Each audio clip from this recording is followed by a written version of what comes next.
இன்னைக்கு வரைக்கும் வந்து சிவகுமார் சார் சொல்லியிருக்காரு அந்த பேட்டியில் 10 நாளைக்கு முன்னாடி வரைக்கும் பேசினேன், ஒரு வாரமாக பேசாமல் இருந்துட்டேன், அதுக்குள்ளே இப்படி ஒரு அசம்பாவிதம் நடந்துருச்சுன்னு சொல்லியிருக்காரு. ஸோ அந்த ஒரு பேரை மாற்றினார் இல்லையா, சிவகுமாருங்கிற பேர் திரையுலகத்தில் இன்னைக்கு வரைக்கும் பாருங்களேன். அவருக்கு இப்போ 85 வருஷம் ஆச்சு. 65 வந்தபடி எத்தனை வருஷம் ஆச்சு? கிட்டத்தட்ட 60 வருஷத்துக்கு ஆயிடுச்சா?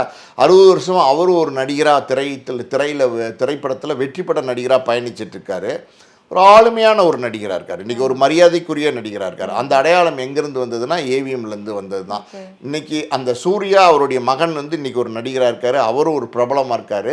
சூர்யாவுடைய உண்மையான பேர் என்ன அப்படிங்கிறதுனா சரவணன். அது நிறைய பேருக்கு தெரிஞ்சிருக்கும், சில பேருக்கு தெரியாமலும் இருக்கும்.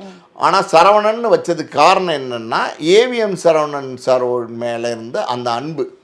அந்த மெய்யப்பன் செட்டியார் சாருடைய மகன், அவருடைய பேர் சரவணன். அவருக்கும் நமக்கும் உள்ள ஒரு பரிச்சயம், ஒரு நட்பு. அந்த அந்த அந்த அடிப்படையில் வந்து அவருடைய மகனுக்கு சரவணன் பேர் வச்சார்.